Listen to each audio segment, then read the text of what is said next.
Hello friends, get my university team की तरफ से मैं हूं आशीष। आप सभी का स्वागत करता हूं हमारे चैनल पे। दोस्तों, कैंपस विजिट के अगले पड़ाव में आज हम आपके सामने लेकर के आए Saptagiri institute of medical science, जो कि बैंगलोर में लोकेटेड है। दोस्तों, इस कॉलेज को विजिट करने का जो हमारा मेन रीज़न था वो ये था कि हमने इसको 2 साल पहले विजिट किया था और हम देखना चाहते थे कि कॉलेज में किस तरह का डेवलपमेंट हुआ है। उस समय जो पेशेंट फ्लो थी उसमें क्या डेवलपमेंट हुआ, जो इंफ्रास्ट्रक्चर उस समय हमने देखा था उसमें किसी तरह का डेवलपमेंट हुआ है, मेंटेन है या नहीं है। साथ ही में हमने राउंड 1 एंड राउंड 2 जो कर्नाटका की अलॉटमेंट हुई थी 2020 में, उसमें हमने देखा इस कॉलेज की कट ऑफ काफ़ी हायर साइड पे थी। बट काफ़ी सरप्राइजिंग एक स्टैटिस्टिक्स हमें देखने को मिला, वो ये था कि नॉन कर्नाटका यानी कि जो ओपीएन कैटेगरी वाली सीट थी जिसमें 30 सीट्स इनकी रिजर्व्ड हैं, वो सारी की सारी सीटें सरेंडर हो गई और मॉपअप राउंड में उन सीट को अवेलेबल कर दिया गया। तो हमें ये लगा कि ऐसा क्या रीज़न हो सकता है जिसकी वजह से बच्चों ने कॉलेज को ऑप्ट नहीं किया। और इन सब को जानने के लिए हम कॉलेज पहुँचे। पहुँचने के बाद में जो हमारा सबसे पहला ऑब्जर्वेशन था वो था लोकेशन को लेकर के। लोकेशन पे मैं आपको बता दूं कि कॉलेज बहुत ही डेंसली पॉपुलेटेड एरिया में है, जहाँ पे मुझे नहीं लगता है कि पेशेंट फ्लो को लेकर के किसी तरह का इशू होना चाहिए अगर पेशेंट केयर बहुत अच्छा है तो। कनेक्टिविटी का कोई इशू नज़र नहीं आया। कॉलेज में जब मैं वहाँ पे गया तो मुझे कैंपस को लेकर के थोड़ा सा निगेटिव थॉट्स मेरे मन में आए। वो इसलिए आए क्योंकि मैंने 2 साल पहले जिस तरह से मेंटेन कैंपस देखा था वो कैंपस मेंटेन आज नज़र नहीं आया। तो जिस हिसाब से मेरी इंप्रेशन चेंज हुई कॉलेज के कैंपस को देख करके, उस हिसाब से स्टूडेंट्स की भी इंप्रेशन चेंज हुई होगी, या फिर जो पेशेंट हैं। आप सभी को जानते हैं क्या कि जिस हिसाब से कैंपस, हॉस्पिटल या कॉलेज जिस हिसाब से आपको दिख रहा होता है और जिस तरह की इसकी फीडबैक होती है, इसके वजह से लोग उसे पसंद करते हैं और इसके लिए इंफ्रास्ट्रक्चर बहुत मायने रखता है। तो मुझे लगा कि इंफ्रास्ट्रक्चर को लेकर के थोड़ा इनको वर्कआउट करने का बहुत ज़रूरत है, क्योंकि आपको एक अच्छा कैंपस का माहौल देना होगा। चलिए, कैंपस तो मैंने देख लिया, वहाँ पे बहुत सारी चीज़ें तो मुझे नज़र नहीं आई कि एक्टिविटी के लिए बहुत ऑप्शंस हैं वहाँ पे।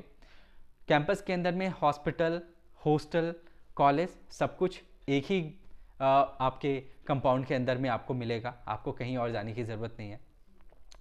जाने के बाद में मैंने हॉस्पिटल को चेक किया, क्योंकि मैं जानना चाह रहा था कि हॉस्पिटल में किस तरह का डेवलपमेंट हुआ है या ये डिटेरिएट तो नहीं कर गया। हॉस्पिटल में जाने के बाद में मेरी ओपिनियन बिल्कुल चेंज हुई।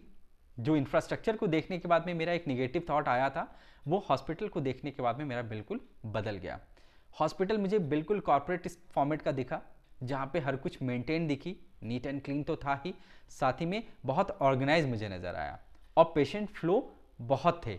मैंने हर तरह के डिपार्टमेंट्स में जाकर के देखा कि पेशेंट मौजूद हैं या नहीं है। कोई ऐसा तो नहीं कि किसी एक पर्टिकुलर डिपार्टमेंट में पेशेंट का फ्लो है, दूसरे डिपार्टमेंट में नहीं है।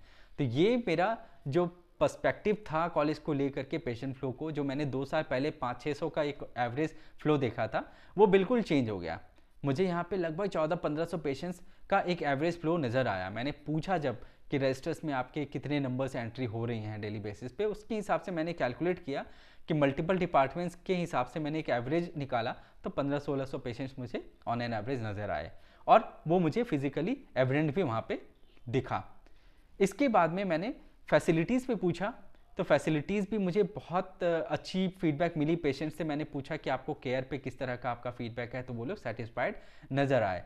कुछ लोग ऐसे थे जो कि रेगुलर वहाँ पर आते रहे हैं कई सालों से, कई लोगों को उन्होंने रेफ़र भी किया था। तो ये पेशेंट केयर को लेकर के मुझे बहुत अच्छा फीडबैक मिला। बच्चों से जब मैंने बात करी, उनसे मैंने एकेडमिक्स पे पूछा, फैकल्टीज़ पे पूछा, हॉस्टल फैसिलिटीज़ के बारे में पूछा, तो फैकल्टीज़ या एकेडमिक्स को लेकर के किसी तरह का कोई कंप्लेन किसी बच्चों ने नहीं किया, जो कि एक बहुत अच्छा पॉइंट है। हॉस्टल्स की फैसिलिटीज़ को भी उन्होंने बताया क्या कि काफ़ी अच्छे तरीके से मेंटेन है। जो वार्डन्स हैं वो सारे फैकल्टीज़ में से ही किसी एक को अपॉइंट किया गया है, तो एक अच्छी डिसिप्लिन फॉलो हो रही हैं कॉलेज के अंदर में। खाने को लेकर के किसी तरह का कोई बहुत बड़ा इशू नज़र नहीं आया, क्योंकि बच्चों को बहुत सारे ऑप्शंस भी नियर बाय हैं। क्योंकि अगर आप हॉस्टल के खाने से अगर आप बोर हो जा रहे हैं, जो कि हो सकता है, तो आपके लिए आसपास में बहुत सारे मल्टीपल फूड जॉइंट भी हैं। बच्चों ने थोड़ा सा स्ट्रिक्टनेस बताया अटेंडेंस को लेकर के कि अगर आपकी 75% से नीचे अटेंडेंस है तो आपको पेपर नहीं देने दिया जाएगा। तो मुझे लगा कि ये बहुत बड़ा इशू नहीं है, क्योंकि ये एक डिसिप्लिन का एक आपको एक मैं बोलूँ क्या कि एक नज़रिया है कि आप अगर डिसिप्लिन में हैं, आपके पास में वैलिड रीजंस हैं, तो आप शायद इसको आप जस्टिफाई कर सकते हैं कि अगर आपका कोई शॉर्टफॉल है। अदरवाइज जिस तरह की पढ़ाई है यहाँ पे 75% का तो अटेंडेंस होना ही चाहिए। तो दोस्तों ओवरऑल मैं बोलूँगा कि कॉलेज ठीक है, इसे आप कंसीडर कर सकते हैं। अपार्ट फ्रॉम कैंपस कोई बहुत बड़ी निगेटिव पॉइंट नज़र नहीं आई। हाँ, अब रीज़न जो ये है कि क्यों बच्चे यहाँ पे एडमिशन नहीं लिए राउंड 1 एंड राउंड 2 में, इसका भी मैं आपको एक बता देता हूँ कि कारण क्या है।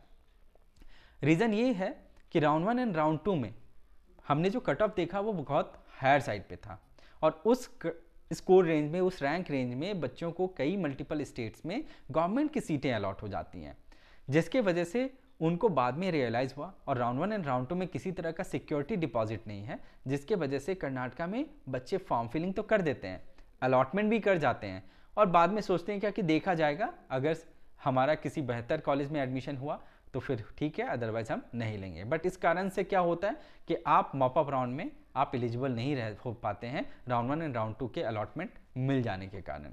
तो दोस्तों इन सब बातों को ध्यान में रखिएगा और रख करके काउंसलिंग अटेंड करिए। कॉलेजेस के सीरीज़ में मैं आपको और भी कॉलेजेस आपको इनकी फीडबैक भी आपको शेयर करूँगा। होपफुली हमारा ये आपको कंटेंट पसंद आ रहा हो। अगर हमारा वीडियो पसंद आ रहा है तो हमारे इस चैनल को ज़रूर लाइक करिए, सब्सक्राइब करिए और शेयर भी करिए। आगे मैं आपको अपनी 2 शीट में कॉलेज की कॉस्ट ब्रेकअप और कुछ बेसिक इन्फॉर्मेशन भी शेयर करूंगा, जिसे ज़रूर आप देखिए।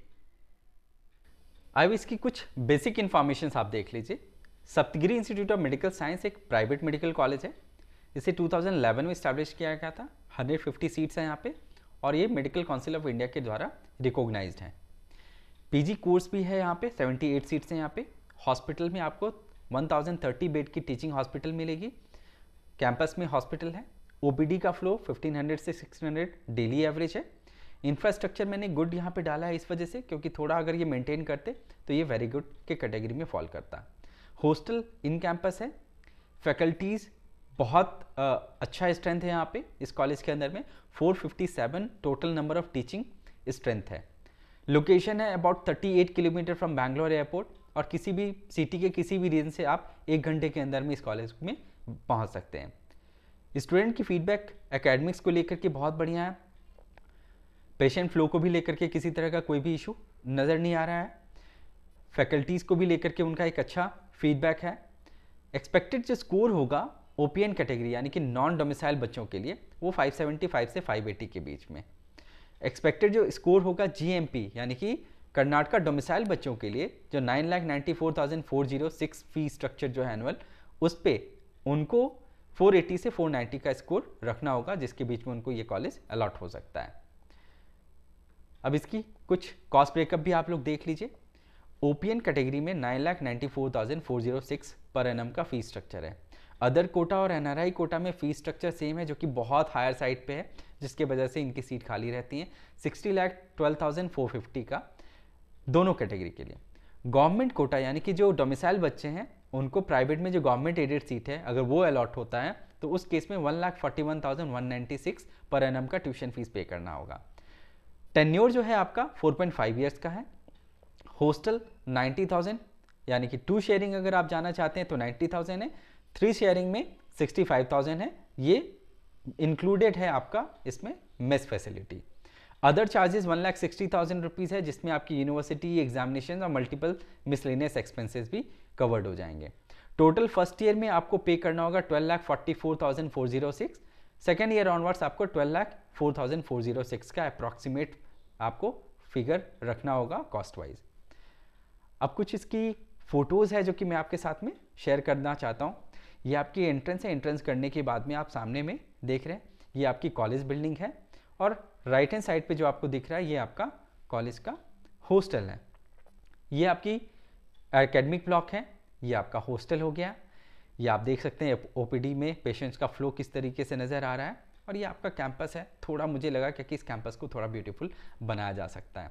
ओवरऑल एक ऑप्शन ठीक है जिसे आप कंसीडर कर सकते हैं, कंसीडरिंग एकेडमिक्स, पेशेंट फ्लो और बाकी हेयर एंड देयर कुछ चीज़ें हैं जहाँ पे रेगुलर डेवलपमेंट होने की ज़रूरत है, तो वहाँ पे शायद मैनेजमेंट ज़रूर सोच रही होंगी इसके ऊपर में। दोस्तों, आपको हमारा ये कंटेंट और एफर्ट पसंद आया है तो हमारे चैनल को ज़रूर ज़्यादा से ज़्यादा लाइक करिए, सब्सक्राइब करिए और शेयर करिए।